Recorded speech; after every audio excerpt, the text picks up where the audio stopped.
Olá, amigos. Olá, amigas. Estamos iniciando o Economia e Desenvolvimento desta semana. Já estamos na segunda metade de julho, ou seja, na segunda metade do primeiro mês do segundo semestre.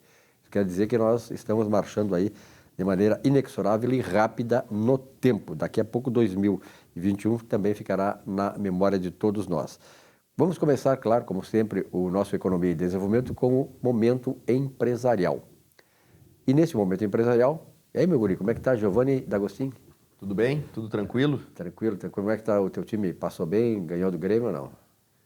Infelizmente não vencemos o Grêmio, mas também não perdemos. Tá certo. Porque não perder que é uma fundamental, né? Isso é importante, porque a história preguiça era complicada. Mas, de qualquer maneira, Giovanni, o Giovanni, além do mais, é presidente do Sindicato dos Contadores do Estado do Rio Grande do Sul. Alguma novidade nesta área do sindicato? Porque o movimento sindical aí está sempre, né, em evidência. Silvio Lopes, primeiramente, uma satisfação em estar falando no seu programa. Temos uma novidade, sim. No dia 6 de julho, o último, o plenário do STF definiu, enfim, que o Sindicato dos Contadores do Rio Grande do Sul é a entidade legítima para representar sindicalmente os contadores no âmbito gaúcho, não é? Essa é uma discussão que vem desde 1988. Para quem não sabe, o Sindicato dos Contadores foi constituído em 1988 com a promulgação da nova Carta Política. Segundo consta, foi o primeiro sindicato criado após a Constituição de 88. E, desde então, outros sindicatos que também pretendem defender as categorias dos contadores tentaram impugnar a criação do Sindicato dos Contadores. E essa discussão já vem há mais de 30 anos. E agora, no dia 6 de julho, para nossa satisfação, o plenário, por 10 votos a 1, conferiu ao Sindicato dos Contadores a legitimidade, então, enfim, para representar os contadores no âmbito do Rio Grande do Sul. Parabéns, né? Justamente na tua administração. Fico muito satisfeito, né? Claro, isso é uma coincidência, mas é uma luta que já vem há muito tempo, né? Já vem há muito tempo, né? E também conclamar os colegas contadores para se filiarem ao nosso sindicato, né? Ao Sindicato dos Contadores, ao seu sindicato, né? É verdade. Porque o sindicato é a casa dos contadores e ali nós defendemos intransigentemente as prerrogativas e as condições de trabalho dos colegas. Giovanni, uma coisa seguinte interessante, que os sindicatos eles tiveram uma perda de substância aí a partir das novas determinações aí que aconteceram e, de certa maneira, esvaziaram muitos sindicatos, que, no fundo, alguns sindicatos só viviam para fazer política partidária. Mas o que o sindicato oferece? Porque eu tenho certeza, viu, Giovanni, nós temos uma audiência muito grande de contadores, contabilistas e empresários, empresárias, né, que nos assistem, gostam muito desse espaço. O que o sindicato está oferecendo, que poderá vir a oferecer? Porque, na verdade, o camarada ele se vincula a uma entidade quando ele tem alguma coisa que a entidade agrega na profissão dele, ou na vida dele. Tá? O que o sindicato oferece para ele? Bom, primeiramente, e aí vai a minha opinião pessoal, eu achei muito salutar a reforma trabalhista, né, no que diz respeito à não obrigatoriedade do pagamento da contribuição sindical. Né? Porque eu acho que as pessoas elas não têm que ser obrigadas a contribuir com o sindicato. Eu acho que isso é uma via de mão dupla, né? O sindicato oferece serviço, o sindicato oferece proteção, e as pessoas que se sentirem representadas, que as pessoas que tiverem o sentimento de que o sindicato está ali para lhe beneficiar de fato, contribuirão espontaneamente para o sindicato. Com certeza. O princípio da liberdade, né? O princípio da liberdade sindical. No mais, o sindicato tem uma relevante importância, né, no cenário trabalhista, porque, através dos sindicatos, os trabalhadores obtêm ali uma proteção, né, nas condições de trabalho, os benefícios nas relações trabalhistas, não é? No caso de sindicato profissional, a proteção da prerrogativa contra N autoridades coatoras, contra N entidades que, de certa forma, dá para se dizer, em alguns casos, oprimem a categoria profissional. Então, nessa perspectiva, o sindicato, ele realmente é fundamental para que o profissional seja protegido. Né? Então, me parece que é uma questão de tempo para que os profissionais espontaneamente façam a contribuição, né, a contribuição facultativa para o sindicato, porque estão percebendo da importância do sindicato. E a contribuição facultativa ela é importante também para filtrar sindicatos, né? Infelizmente, no Brasil, existem muitos sindicatos que são braços de partido político. Então, eles acabam defendendo mais partido político partidário do que a própria categoria. São né? usados por partidos políticos exatamente para isso, né? Exatamente, né? Sobre o tema, eu vim trazer uma notícia para os senhores de uma atuação do Sindicato dos Contadores acerca do E-Social. Para quem não sabe, o E-Social é uma obrigação acessória, né? É uma escrituração digital de todas as variáveis e todos os elementos das relações trabalhistas, que foi criado pelo governo da Dilma Rousseff, através do Decreto Federal 8.373, do dia 11 de dezembro de 2014, certo? Esse E-Social, ele é tão complexo e tão burocrático que, de fato, trancam a operacionalidade dos RHs das empresas e também, por consequência, dos escritórios de contabilidade. Para os senhores terem uma ideia, o cartão ponto dos empregados ele é lançado no E-Social, não é? E o cartão ponto, em tese, ele abarca o período integral do mês, não é? Como faz as empresas para operacionalizar a questão do pagamento das horas extras? Fazem a contagem do cartão ponto do dia 25 do mês até o dia 24 do outro mês, né? E assim por diante, que é para dar tempo de implementar os cálculos, né, e a contagem das horas extras para as empresas pagarem o salário até o dia 30 de cada mês, que seria o último dia de cada mês. E, não obstante, o prazo legal, o limite para o pagamento do salário ser no quinto dia útil do mês seguinte. O que acontece com a questão do E-Social? Muitas empresas, elas acabaram deixando de pagar o salário no último dia do mês, porque é impraticável a inclusão do cartão ponto dentro do E-Social do dia 1 até o dia 31 e conseguir fechar a folha de pagamento no mesmo dia. Então, esse E-Social fez com que muitas empresas tivessem que passar a pagar depois do que habitualmente vinha pagando o salário, trazendo descontentamento para a empresa e para os empregados que recebiam um pouco antes. Aí a burocracia. Burocracia. Né? O presidente Bolsonaro, ele foi eleito com a promessa da simplificação e redução das obrigações fiscais, especialmente as obrigações fiscais acessórias, que consomem para o empresariado brasileiro mais de 2.000 horas por ano. Nós estamos em último lugar naquilo que se refere ao cumprimento de obrigações, a burocracia fiscal. O último lugar está o Brasil na América, não é? Todavia, infelizmente, o governo federal, através ali dos seus secretários na área de tributação, muito pouco vem fazendo para a efetiva redução da carga de trabalho, das horas despendidas, da energia despendida para o cumprimento de obrigações. Infelizmente, ainda está deixando a desejar o governo nesse sentido. No último mês, com relação ao E-Social ainda, as empresas não conseguiram entregar o E-Social pela complexidade e também por causa que o sistema da internet, uma declaração online, estava travado. Então, não conseguia entregar o E-Social. Então, o Sindicato dos Contadores, em conjunto com a Confederação dos Profissionais Contábeis do Brasil, peticionou o ofício número 22 de 2001 para o ministro da Economia, o Dr. Paulo Guedes, para ele verificar a extinção definitiva do E-Social. E, pasmem, no ano de 2019, no primeiro ano de mandato do governo Bolsonaro, foi criada aquela lei da liberdade econômica, né?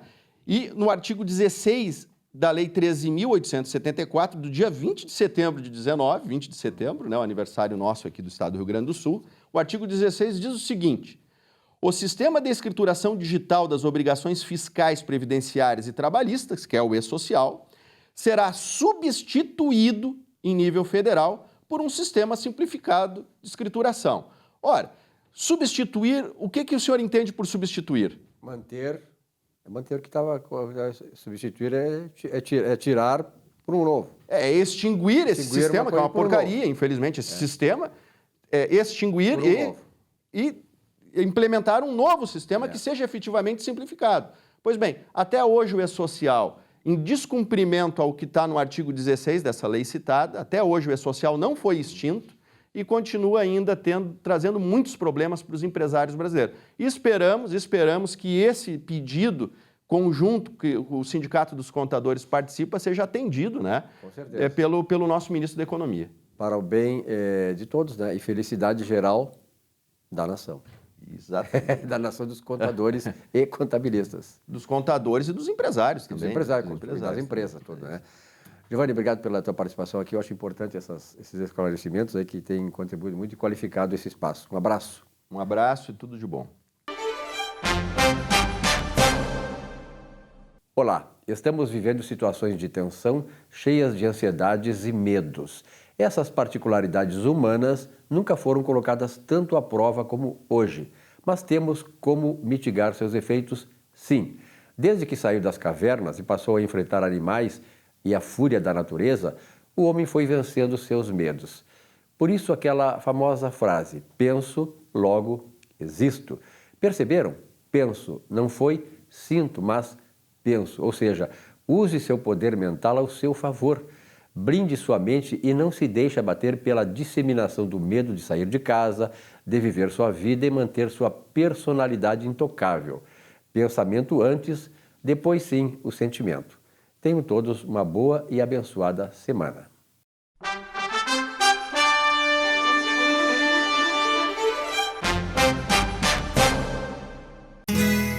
Ser gaúcho é preservar as tradições, é valorizar a educação e acreditar que um futuro melhor nasce nas páginas de um livro. É nossa tradição trabalhar duro. Temos orgulho do suor que escorre do rosto. Ele reconforta a alma e sedimenta uma vida digna. É nossa tradição valorizar o passado para desenvolver o futuro. CMPC Celulose Rio Grandense. Desenvolvimento é a nossa tradição.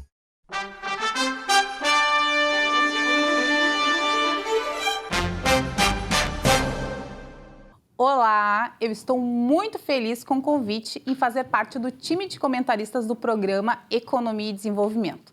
Para quem não me conhece, eu sou Luísa Gonchorowski, sou gestora de recursos humanos, analista comportamental, orientadora de carreira e desenvolvimento e eu atuo ajudando profissionais a encontrarem o seu emprego dos sonhos.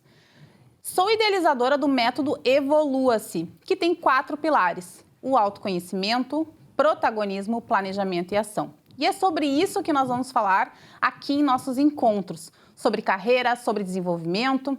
E para iniciar a nossa jornada de desenvolvimento, eu escolhi um assunto em que eu recebo muitas dúvidas e questionamentos. Qual é a diferença entre carreira e profissão? Profissão está diretamente relacionado ao curso que você escolheu, a sua formação acadêmica. Jornalismo, arquitetura, direito são exemplos de profissões. A carreira, eu gosto de dizer que é o conjunto da ópera, porque engloba a caminhada profissional. É o caminho percorrido por você, considerando os mais diversos aspectos. E pode, inclusive, tomar um caminho diferente da profissão escolhida. Eu explico. Por exemplo, um advogado que se formou em direito, ele tem a profissão de advogado. Porém, ele pode atuar como professor, como consultor e também como advogado. E todas essas atuações, juntamente com as habilidades, as competências desenvolvidas, as vivências, as experiências, é que formam a sua carreira. E por que é importante saber a diferença entre carreira e profissão? Para ter uma visão ampla e pensar sobre qual é a carreira que você deseja construir. Atualmente, pensar só na profissão não faz mais sentido. Cada vez mais nós buscamos propósito e significado em nossa atuação profissional. E tendo clareza, você encontrará com maior facilidade os caminhos do desenvolvimento e para atingir o sucesso. Eu espero que você tenha gostado. O nosso próximo encontro, nós falaremos sobre escolhas profissionais. E eu vou te contar quais são os principais fatores que você deve considerar ao escolher a sua profissão. Até lá! Olha aqui, pessoal, eu quero dar um recado para vocês do escritório Michel Soares e Advogados. Ele que é nosso parceiro aqui no programa, né? já há bastante tempo. São profissionais competentes e especializados. Tem mais de 10 anos de atuação no mercado. Está localizado aqui no Centro Histórico de Porto Alegre e oferece, claro, uma ferramenta moderna e ágil para seus clientes. O atendimento, claro, nesse tempo de pandemia também online. Faça o contato lá pelo WhatsApp. Tem um WhatsApp para você, 51 993 14 15 44. Pessoal competente que vai auxiliar você nos problemas que você tiver e serão realmente solucionados. Bom, nós estamos aqui com a Daiane Camargo, que é a gerente financeira da Russell Bedford. A Daiane que é especialista em lidar com dinheiro. Lidar com dinheiro é uma coisa muito complicada. Eu como economista, me lembro lá no começo, né, do curso de economia, tinha uma cadeira chamada Moedas e Bancos. E ali a gente começou a aprender a lidar com o dinheiro. O valor do dinheiro, dar valor ao dinheiro, né, que o dinheiro, na verdade, né, um sistema capitalista, onde quer que seja, o dinheiro exerce uma influência fundamental em nossas vidas. Lá no tempo do escambo, lá no começo da civilização, a gente trocava as mercadorias que queríamos por aquelas que nós desejávamos, né? Então, eu fazia uma complementação. Quem precisava de uma coisa e eu estava disponível para essa coisa, eu dispunha também daquilo que ele tinha para me fazer. Então, havia o escambo. Depois, com a monitorização das economias, nós temos aí o dinheiro, né? Que exerce essa função de valor e também de troca. Daiane, é bom trabalhar com dinheiro, hein? Tá cheio de pila no bolso aí ou não? Não, eu não estou cheia de pila, a empresa pode estar, Silvio.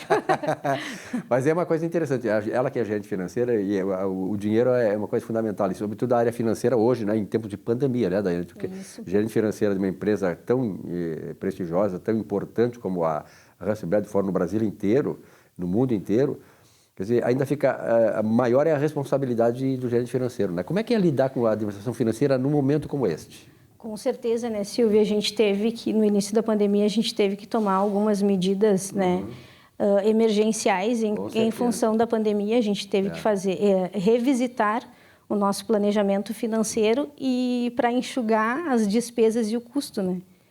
Né? Foi uma bomba, né, nas empresas, sobretudo uma empresa como vocês, né, que tem tantos recursos assim administráveis, né? O papel do gerente financeiro cresce mais ainda, Sim, né? né? O papel do gestor financeiro não é só pagar e receber. Isso, mas administrar. Sim administrar e fornecer informações para os nossos líderes tomar as decisões cabíveis para um momento de pandemia, né? E para outros momentos não pandêmicos. Com certeza. Né? É um grande aprendizado. Eu lembro para ti, Daiane, talvez tu não... Eu já sou mais experiente que tu, com certeza, é só olhar, né? Então, tinha um grande administrador, o pai da administração, chamado Peter Drucker. E o Peter Drucker dizia o seguinte, que administrar é contrariar interesses. E administrar bem é contrariar poderosos interesses. Claro que na administração financeira, no teu caso aí, administrar financeiramente vai satisfazer alguns e insatisfazer outros. Exatamente, né?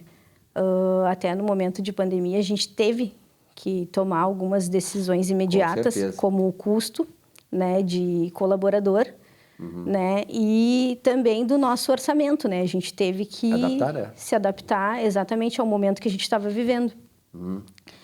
E até hoje, eu como a gestora ali que estou lidando com o dinheiro, estou mexendo no nosso fluxo de caixa diariamente, eu consigo enxergar a saúde financeira da empresa.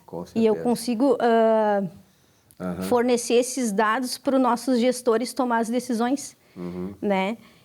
Tanto a curto prazo como a longo prazo. E isso é muito importante, tu fazer um planejamento financeiro, né? Para essas situações, não só de pandemia, mas situações futuras, né? Atemporais e no futuro, né? Na verdade, assim, nós temos aqui um setor que, no nosso programa que fala sobre contabilidade, né? Vocês trabalham com isso também.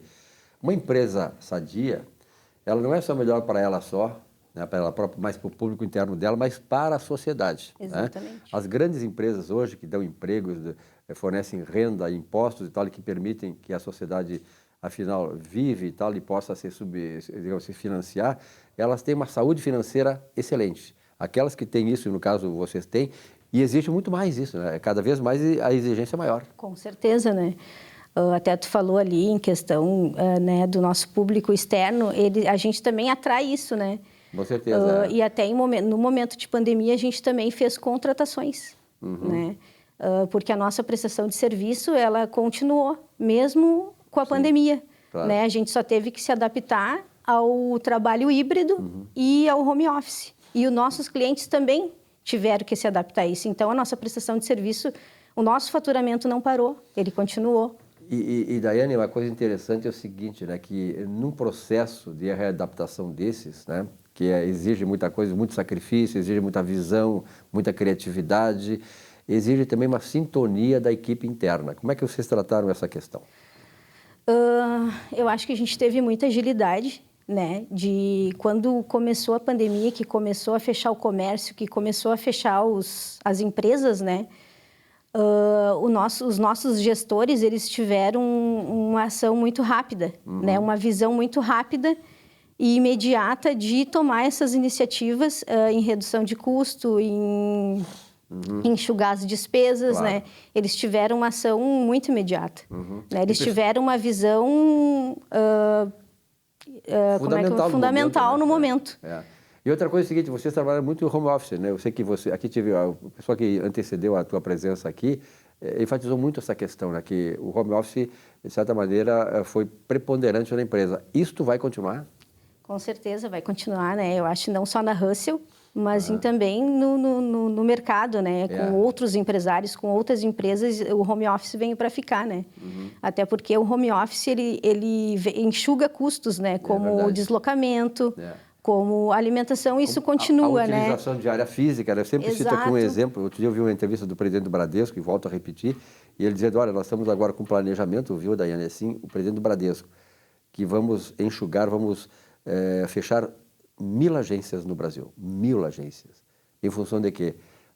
Da readaptação, da transformação que a pandemia fez dentro, né, na questão da estruturação das empresas. Porque a gente consegue atender o nosso cliente remotamente, de casa, né, da sala de casa, do teu cantinho ali do home office, a gente consegue dar esse atendimento. A gente tem as ferramentas para continuar dando o suporte aos nossos clientes com... Perfeito. Com perfeição, com eficiência. Com eficiência, exatamente. Quer dizer, não perde-se nada, né? Apenas se muda a forma como a forma de trabalhar. A coisa é feita, exatamente, né? A abordagem do trabalho, né? Isso exige de vocês também, assim, ó, porque outro dia eu fiz uma entrevista aqui com o professor Saul, se não me engano, ou Walter Monteiro, e nós estávamos observando, assim, a redução que houve, evidentemente que era necessário e até fundamental que acontecesse, a redução que houve de março de 2020 para cá, nos investimentos das empresas em recursos humanos, ou seja, na qualificação do seu pessoal.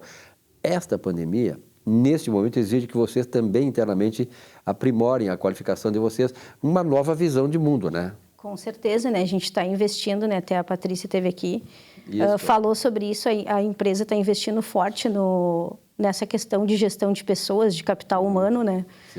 E a gente está fornecendo todas as ferramentas para eles terem um trabalho satisfatório, né? Que eles estejam confortáveis com a situação de trabalhar da sua casa e ter a assistência necessária da gestão de pessoas, né? Do nosso departamento pessoal. Que é a essência e eu de acho vocês, que, né? exatamente, eles estão sendo bem assistidos nesse quesito. Naturalmente que o home office vai continuar. Percentualmente, qual é o número de trabalhadores de vocês que estão em home office e vão continuar assim? Tem uma ideia? Uns 80% da empresa. 80%? 80%. É bastante, né? É bastante. Cruz, credo. É bastante. Bom, Daiane, naturalmente que a tua experiência na área financeira me permite fazer essa questão para ti, que é a seguinte. Eu sempre cito a questão não porque eu sou economista, mas que eu aprendi muita coisa no primeiro ano de economia. Por exemplo, assim, lá naquele tempo, década de 70, se dizia que nós nunca tínhamos, e olha, em 70, hein? Nunca tínhamos passado num momento no Brasil em que nós nos preocupássemos com a administração do dinheiro, ou seja, a educação financeira. Isso falta para todo brasileiro, isso falta para nós, né? Porque se tu tiver uma educação financeira lá, já no colégio, no primário, no começo dos primeiros anos, lá à frente tu vai ter uma melhor adaptação de administrar o teu dinheiro e o dinheiro da tua empresa. Exatamente. E hoje a internet, né, a tecnologia nos fornece até ferramentas, tanto para nós, né, empresa, quanto para a pessoa física ter esse controle, esse planejamento até dos seus gastos particulares, né? Isso não é uma coisa só empresarial, é uma coisa individual de cada pessoa, né? Porque nós somos uma empresa, digamos, né? Na questão financeira, tu tem que administrar como uma empresa, né? Exatamente. Alguma outra coisa assim, que nós não conseguimos destacar nessa entrevista, Daiane, que tu gostaria de ressaltar em relação a questão da área financeira, esses propostos todos da Russell, dessa adaptação no mercado diante da pandemia? Uma coisa a mais que tenha escapado, que tu gostaria de ressaltar? Olha, Silvio, eu acho que o planejamento financeiro é fundamental para a saúde financeira das empresas, né? Eu acho que se a gente não tivesse essa estrutura na Russell, né, de repente a gente passaria por algumas dificuldades durante a pandemia, e isso foi fundamental para a nossa empresa no momento de pandemia. A gente está com o nosso fluxo de caixa organizado, com as nossas finanças organizadas, para a gente poder passar essas informações para os nossos gestores. Quando a gente ouve uma entrevista como o pessoal da Russell tem trazido aqui, a gente fica na certeza absoluta de que esses dados que apontam que o Brasil vai crescer já um pouco a mais de 5%, são plausíveis, né? Eles partem desta realidade que as empresas estão nos demonstrando. Vocês têm, não sei se cabe a ti, ao teu setor, a ti mesmo manifestar isso, quanto a Russell vai crescer esse ano em relação ao ano passado? O ano passado foi uma queda, eu acho, não sei, 2020 não, a gente manteve o nosso crescimento. A gente manteve o nosso crescimento. E hoje eu já tenho 8 anos de empresa, estou fazendo na semana que vem, 8 anos de Russell. E hoje eu posso dizer que é o melhor momento financeiro que a gente está passando. Que maravilha, é tão bom ouvir isso, né? Que é o melhor momento financeiro, a gente conseguiu se adaptar, né, nessa questão da pandemia, com nossa prestação de serviço, né? E é o melhor momento que a Russell está financeiramente. Perfeito. Então, parabéns aí, Russell, parabéns àqueles que apostam, né, no trabalho, na eficiência que a Russell transmite e, sobretudo, na orientação que os profissionais como a Daiane dão aí a partir da empresa, para que as empresas também, porque toda empresa, os clientes, não só a Russell, mas os clientes que ela atende, e todo o mercado, enfim, tem essa consciência de que tem que investir em eficiência, em qualificação e se adaptar, né? Porque o mundo não é daqueles que se transformam, é daqueles que se adaptam ao momento em que eles estão vivendo. As necessidades, né? No momento, exatamente, né? Exatamente, para crescer. Daiane, muito obrigado, parabéns. Eu que agradeço, Silvio. Aos teus 8 anos, que sejam, venhamos a completar 80 né, daqui a pouco, tá? Parabéns ao pessoal da Russell também lá, tá? Obrigada, Silvio. Então tá, um grande abraço a ti e a todos vocês. Então, muito obrigado ao pessoal da Russell que traz, eu tenho recebido muitas manifestações neste espaço que a Russell traz, de consultores, de empresários, que adoram ouvir essas coisas, porque também servem para a vida deles e a vida das empresas que eles dirigem. Um rápido intervalo, já voltamos aqui com o nosso Economia e Desenvolvimento. Até já.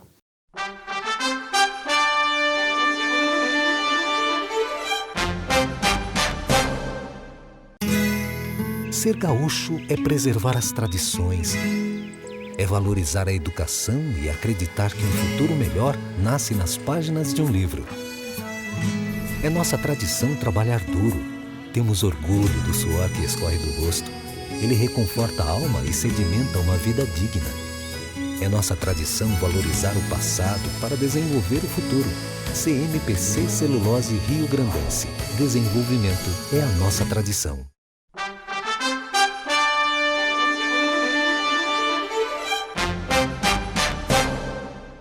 Olá, telespectadores do programa Economia e Desenvolvimento. Hoje eu quero falar sobre o Pix. O Pix é um sucesso no mercado. Desde que foi lançado em novembro do ano passado, ele só no primeiro dia ele bateu o Facebook, o Instagram e o WhatsApp em número de cadastros. E é um programa de muito sucesso do Banco Central que vai continuar crescendo. Está vindo agora, né, algumas inovações nesse sentido, como o Pix Troco, né, onde tu vai poder pagar e receber dinheiro de volta, e também o Pix Saque, né, que tu vai poder sacar dinheiro nos comércios e tudo mais.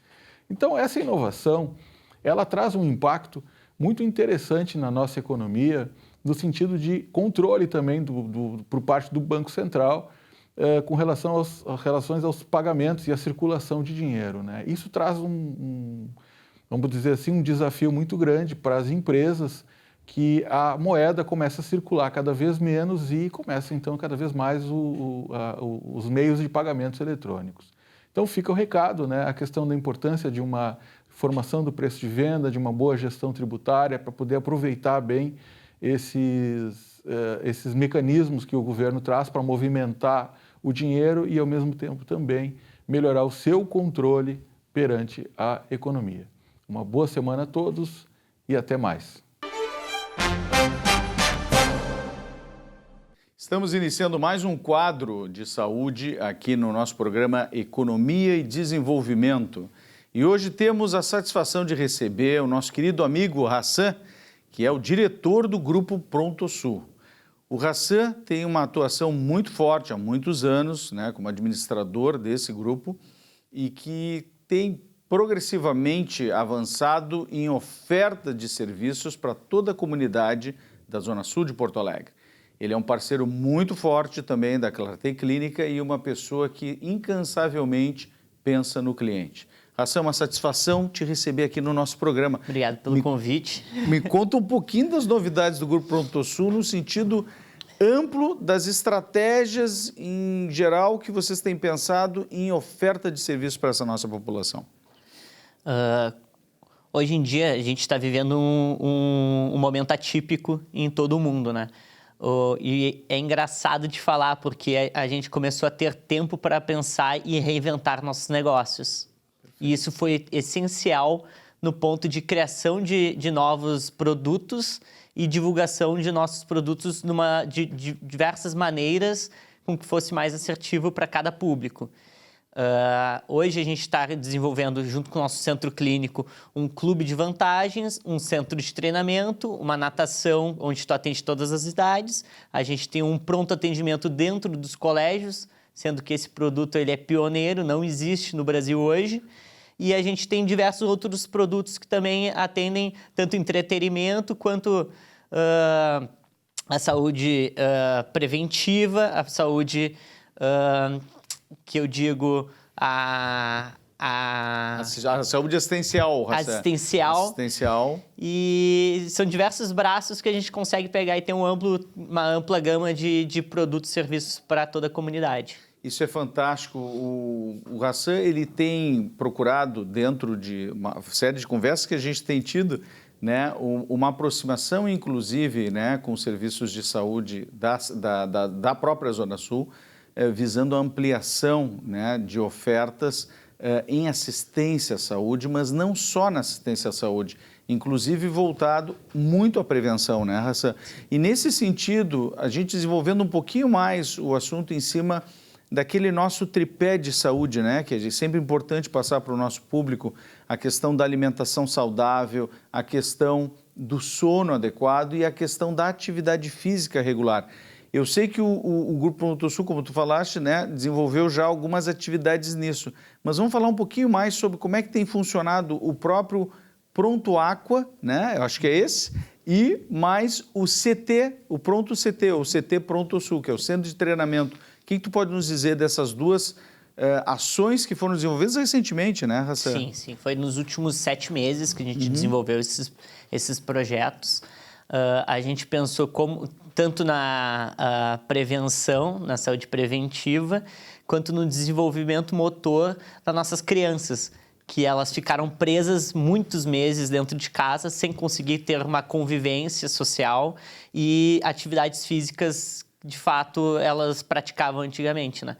Então, a gente criou produtos direcionados para o público kids e também para o público dos pais, para eles fazerem simultaneamente essas atividades físicas. Porque tu desenvolvendo o exemplo ele vai arrastar para o teu filho, para a tua criança pegar e ir lá e praticar da melhor maneira. Como um hábito da família, inclusive, né, Exatamente. Hassan? Isso é fantástico.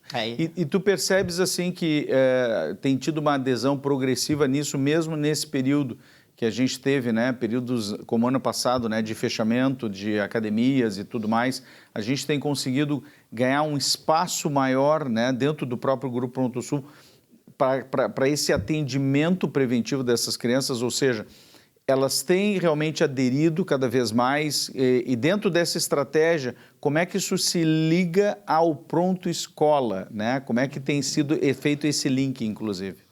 A gente trabalha muito com o conceito de comunidade e pertencimento. Perfeito. A ProntoSul hoje ela é uma grande família, onde a gente pega e direciona os pais, os filhos, os nossos públicos, os avós, para pegar e utilizar um produto, utilizar outro serviço e pegar e participar de outro braço nosso. Então, a gente faz uma comunidade onde tudo se interliga e se retroalimenta. Fantástico. A gente teve, nesses 6 meses, um resultado, digamos que excelente, porque é onde a gente tem diversas restrições pandêmicas dos decretos municipais e estaduais, onde a gente pode pegar e atender um número reduzido de pessoas. A gente conseguiu fazer uma organização onde a gente consiga atender mais de 300 pessoas em cada braço, com total segurança, que é muito importante hoje em dia. As pessoas procuram muita segurança e o nosso foco principal, nosso propósito é cuidar, emocionar e surpreender elas todos os dias. Então, a gente consegue fazer uma entrega e daí, com isso, a gente vê o resultado ao natural, né? Isso é muito bonito e essa sensação de pertencimento e ação junto à comunidade, Raça, o que a gente observa é que justamente, por exemplo, pegando o espaço que tem agora Kids, né, dentro da atividade física, isso permite que os pais não tenham mais desculpas para não ir fazer a sua atividade física, né? Porque eles têm um espaço dentro do próprio centro de treinamento para que os seus filhos façam o seu treinamento também, claro que com toda a adequação própria para a idade, além de todas as questões de segurança, né, sanitária, como tem sido preconizado. Então, acredito também que essa ação do Pronto Escola acaba inserindo ainda mais essa atividade física que muitas vezes a gente observa, Raça, que crianças acabam tendo muito menos atividade física, educação física, como se tinha no passado. Hoje isso está muito mais restrito. Então, esse tipo de parceria pode propiciar com que exista um retorno a essa prática desportiva de uma forma mais frequente, né? Facilitando a inserção disso na rotina do indivíduo pequenininho que vai ser um ser humano mais saudável, né? Exatamente. Eu acho que essa é a ideia. Mas me conta um pouquinho mais também sobre o nosso Pronto Escola. Me passa mais alguns detalhes para o nosso público. O Pronto Escola veio de uma parceria junto com o Colégio João Paulo, onde a gente viu a necessidade de criar um pronto atendimento, uma assistencialidade dentro do colégio, onde os pais podem pegar e colocar os seus filhos e saber que tem total segurança, seja num machucado, seja num teste de Covid, seja num pronto atendimento de enfermagem ou de diversas especialidades. A gente conseguiu trazer a gente conseguiu familiarizar a comunidade do colégio, de fato, com a saúde e pegar e desenvolver um trabalho preventivo para ela pegar e desenvolver nossas crianças de uma maneira que elas sejam mais saudáveis. Praticamente como um ponto de referência para a comunidade também, exatamente, né? E isso eu acho muito interessante porque começa a fazer um modelo, e nesse sentido é muito inovador isso, a possibilidade de criar um modelo onde exista a integração da escola com o próprio bairro, de uma forma muito maior do que simplesmente a prestação do serviço educacional, né? Quer dizer, os próprios pais podem utilizar aquele recurso daquele atendimento de saúde de alta qualidade também para fins de atenção à sua família, né? Quer dizer, não precisa necessariamente ser só o aluno da escola, né? Mas sim toda a comunidade envolvida. Essa ideia foi realmente fantástica, né? Hassan, conta um pouquinho mais também da ampliação do portfólio de serviços também da ProntoSul, na área odontológica e outras áreas que você já vem pensando junto com a Clarté Clínica, que eu já estou sabendo.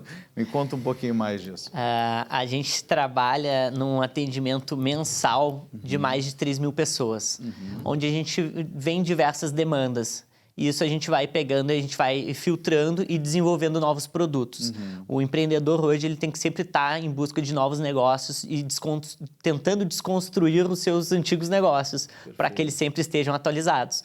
E com isso a gente criou diversas gamas, diversos segmentos, que são o Pronto Odonto, que seria toda a parte de assistência odontológica, o Pronto Imagem, que é todo o serviço de diagnóstico de imagens, o Pronto Lab, que seria toda a parte laboratorial de atendimento dos nossos clientes, e daí a gente consegue ter um atendimento completo dentro do nosso centro clínico junto com a Clarté. Pô, isso é maravilhoso. A gente tem discutido muito também, né, dentro dessa parceria, né, e eu tenho tido esse privilégio de fazer parte dessa discussão junto com o Hassan, no sentido de que possamos trazer também mais um serviço, né, para a cidade nessa área da Zona Sul, que é carente ainda, né, de algumas opções em termos de assistência à saúde, e uma delas, inclusive, né, uma novidade que já está sendo planejada, mas a possibilidade da gente trazer até a possibilidade de tratamento cirúrgico também para os pacientes, né, futuramente. Então, quando a gente imagina o potencial no sentido de atenção, não só da parte clínica do paciente, onde ele possa ter a sua atenção à saúde, a sua atenção do ponto de vista dos exames complementares, né, sejam laboratoriais ou radiológicos, mas também, né, na necessidade eventual de uma intervenção, né, pequena que seja, ele possa ter esse acesso também através dessa parceria. Isso é muito bom, Hassan. Como tem sido também o planejamento, em especial na questão do serviço odontológico? A gente fez uma parceria que ela foi firmada essa semana com a Uniodonto, onde tem milhões de beneficiários e todos os nossos clientes da ProntoSul, eles vão ter acesso ao Uniodonto. Então, vai ser uma cobertura nacional, literalmente, onde todo mundo vai ter acesso ao melhor que tem na parte odontológica. Isso é fantástico. Hassan, nós estamos evoluindo para o final do nosso programa. Eu queria agradecer muito a tua presença aqui e abrir o espaço, né, para um comentário final aí, em torno de 1 minuto, que tu possa nos dizer o que são os sonhos agora do Grupo ProntoSul, né, para esses próximos 5, 10 anos à frente. Acho que o nosso principal propósito é dar suporte a toda a comunidade e desenvolver ela da melhor maneira possível. E pegar e virar a referência na parte de saúde em toda a região sul de Porto Alegre. Isso é fantástico. E acho que a gente está no caminho certo. Com certeza, muito planejamento, muito amor, muito suor também, né? Nessa camiseta, a gente sabe de todo o grupo que tem sido ampliado cada vez mais, não só nas ações de serviço, mas também nos colaboradores, né? Isso tem sido muito bonito, né, Hassan? É transformar limão em limonada todos os dias, né? Todos os dias, com certeza. Hassan, mais uma vez, muito obrigado pela tua presença aqui. Nós estamos encerrando esse quadro no nosso programa Economia e Desenvolvimento. E fica o convite, então, para a próxima semana no nosso encontro, sempre nesse mesmo canal. Muito obrigado.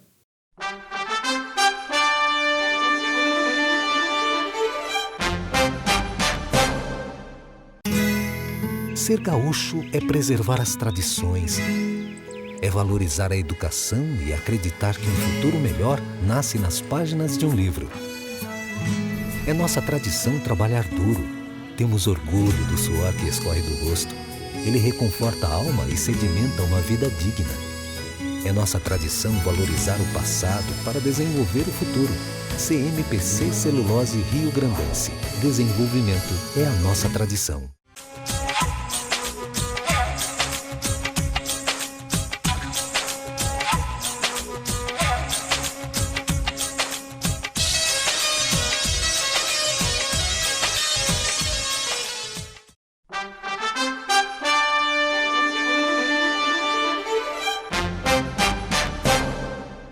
Nesse espaço do Economia e Desenvolvimento, vamos conversar com o Antônio Carlos Nasg, consultor empresarial, contador, um cara que tem uma experiência extraordinária nessa área empresarial, né? Viaja muito e tal, e tem esse tino, essa visão, uma visão bastante interessante e peculiar da questão do desenvolvimento econômico do país, daquilo que pode acontecer, que pode acontecer, enfim.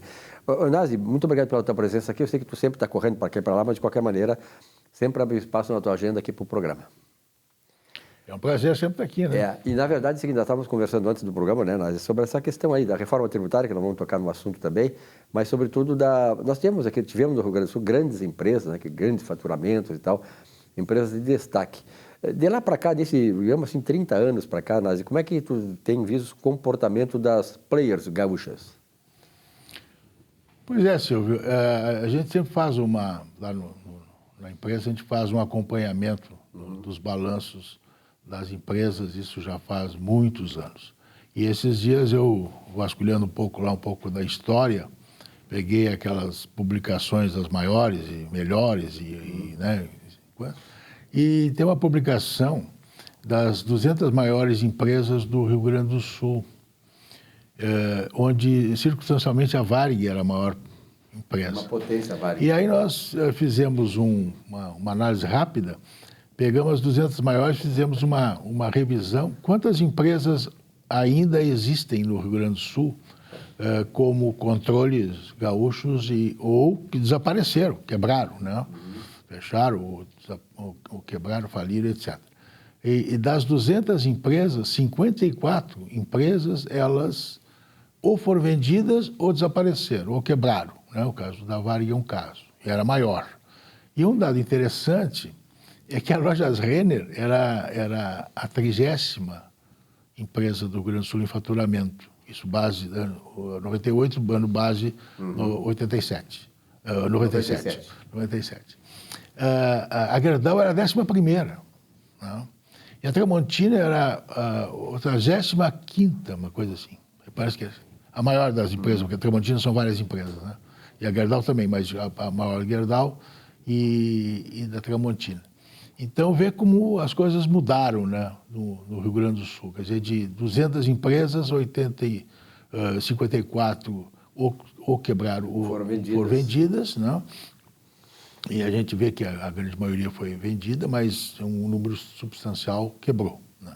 Então, isso muda a economia. Eu me recordo que quando no início do governo Leite, nós, daí, a classe contábil convidou o secretário Marco Aurélio para um almoço com seu staff todo, e eu comentava com o secretário da Fazenda. Eu disse, olha, o Rio Grande do Sul, você é carioca, né? Não sabe o que aconteceu no Rio Grande do Sul nos últimos 50 anos. O Rio Grande do Sul crescia 8% ao ano. Não? Então, se o Rio Grande do Sul crescesse 8% ao ano hoje, esses problemas todos estavam absolutamente resolvidos, os problemas de economia. Mas, lógico, nós estamos dependendo aí, estamos nessa discussão da reforma tributária. Que não foi bem vista, né, do meio empresarial esse último ensaio. O problema todo é que a coisa começou mal, né? O Guedes insistiu muito, acho que perdeu muito tempo insistindo, e o Congresso já dizendo que não ia passar, na questão da reintrodução da CPMF. Se perdeu muito tempo isso aí, você perdeu um ano praticamente nessa discussão, que terminou até a saída do Marcos Sintra do governo. Depois, nós temos no Congresso já há muitos anos, isso eu me lembro do tempo do Rigoto, insistia muito nesse assunto, já temos a PEC 45, que é um projeto de introdução do IVA, né, do Imposto do Valor Agregado, unificando o IPI e o ICMS, e fazendo realmente uma reforma tributária ampla. Aí o Guedes achou que não, que o problema de ICMS é um problema dos governadores, que é difícil ter a coordenação lá com o Congresso, etc. Mas era um caminho já pronto, né, com os dois grandes projetos do Auri e dessa PEC 45, que eu acho que aí sim se faria acabava com a guerra fiscal dos estados e se introduzia um sistema tributário muito justo, né, e unificado. Depois veio a história da tributação do PIS/COFINS, 12% unificando PIS/COFINS. Eu me recordo que há uns 3, 4 anos atrás, eu fui a uma reunião na Secretaria da Receita Federal e lá se discutia muito a questão do SPED, do PIS/COFINS, principalmente do COFINS. E aí veio a discussão da tributação, né, do PIS/COFINS. Eu disse, olha, tem uma maneira muito simples de parar com essa discussão. Aí nós temos 285 entendimentos diferentes no STJ sobre PIS/COFINS. Né? É uma guerra jurídica interminável, uma insegurança jurídica total. Então, por que não simplifica a coisa? Faz o seguinte, vocês não vão perder a arrecadação, eu disse para o pessoal da Receita, estavam 5 pessoas da Receita e tinha um grupo maior de vários segmentos do coisa. Um dado que eles ofereceram lá, que 85% da arrecadação do PIS/COFINS está concentrada em 22 setores. Né? Eu só pegando a ideia de vocês, a informação de vocês, pega os 85% mantém essa receita, fazendo como? Pega o setor de supermercado, por exemplo, quanto é que ele arrecadou de PIS/COFINS nos últimos 5 anos? Faz uma indexação pelo IPCA e vê que isso representa o seu faturamento quanto? Uma hipótese, 3%. Então, o supermercado vai pagar 3% de PIS/COFINS daqui para frente. O que aumentar de receita do supermercado vai aumentar a arrecadação. Né? E paramos de discutir PIS/COFINS, cumulativo, não cumulativo, essa insegurança jurídica. O setor de energia elétrica é 2,8%, paga 2,8%. Então, os 85% da arrecadação, você já está. Perde-se 2 minutos para fazer uma DARF, O cálculo do faturamento é simples, porque eu calculo 3% sobre o faturamento e entrego para um auxiliar lá para fazer o DARF, e está todo resolvido e acabamos com a discussão. Mas a Receita Federal adora ficar com insegurança jurídica, não é? Eu não sei. Então, e essa reforma agora que o Guedes fez, apresentou, ela está muito baseada naquilo que ele recebeu da Receita Federal. A Receita Federal só pensa em aumentar imposto, não pensa em reduzir nem simplificar imposto. Lamentavelmente, essa é a realidade, eles não vão gostar que eu diga isso, mas eu já disse isso lá no evento lá dentro da Receita Federal. E é o que se passa, né, para o público. Exatamente. Bom, aí vem a questão da tributação dos dividendos. Porque no mundo inteiro tributa dividendos. É verdade, né? Mas tributa na pessoa física. Aqui nós temos muitas, e no mundo inteiro tem, pessoas jurídicas, as chamadas holdings, né? Que são as sociedades familiares que participam nas sociedades. Então, elas recebem o dividendo. Se elas receberem o dividendo, né, e ter 20% de tributação na fonte, quando ela for distribuída para pessoa física, normalmente, eu tenho N casos lá, nós temos uma quantidade grande de holdings e participações em outras empresas e tal, isso acontece. Você, por exemplo, a holding recebe 100 de dividendos. Ela não transfere o 100 para o acionista pessoa física, ela retém 40%, 50% para novos investimentos e distribui 50%. Então, se ela for tributada em 20%, quando ela for distribuir 50%, né, ela vai só reter os 20%, vai ser 10%. Então, ela vai ficar com 10% de crédito e ela nunca mais vai ver a cor desse dinheiro, né? Porque ela sempre vai distribuir para a pessoa física menos que ela recebeu da pessoa jurídica onde ela participa. Então, isso tem que ser mudado, isso tem que ser alterado, né? Isso, o mesmo relator, ele passou por cima disso aí. Então, nessa reunião que o Guedes teve lá em São Paulo com os empresários, logicamente, colocaram essa questão. Aí o Guedes ficou de rever o assunto, né? E tem que rever, porque seria uma injustiça tributária. Agora, muito o tamanho grande do Guedes, ele sabe todas essas questões, ele sabe como é que se resolve isso, né? A questão toda são as pressões, né, que existem. Lógico, exatamente, né? Então, nós voltamos à questão que estamos deixando de olhar a reforma tributária para equacionar também problemas de déficit fiscal, a política fiscal. Nós continuamos com déficit primário, nós continuamos com endividamento alto, eu venho batendo nisso aqui. Isso aí. Né? São 5 trilhões e 500 bilhões de dívida. 90 e poucos por cento do PIB, né? Vamos para 100% do PIB logo, né? Com mais a pandemia que deu no ano passado e mais os auxílios emergenciais e tudo mais, e os estados também, que o estado está pagando em dia o salário. Tudo isso criou uma dívida, né? Eu sempre digo, não esqueçam, o Itamar entregou para o Fernando Henrique Cardoso uma dívida interna de 70 bilhões. Uns dizem que foi 60. Eu tenho dado do Tesouro Nacional que era 70 bilhões e nós estamos em 5 trilhões, não é? Então, e depois ali do Itamar ainda se fez a privatização, né? Que entrou um recurso enorme no Tesouro. Muito bem. Então, nós estamos com esse problema, Silvio. Vamos fazer uma reforma tributária que não vai resolver o problema. Fizemos uma reforma administrativa ali pouquinho, fizemos uma reforma previdenciária que resolveu parte do problema, mas não todo o problema, né? E a reforma tributária que nós vamos fazer, mesmo que o relator está dizendo que vão, até o Lira também diz, vamos baixar, vamos economizar 20 bilhões. 20 bilhões é 10% do juro da dívida pública de 2021. Então, não vamos resolver coisíssima nenhuma. É verdade. Não?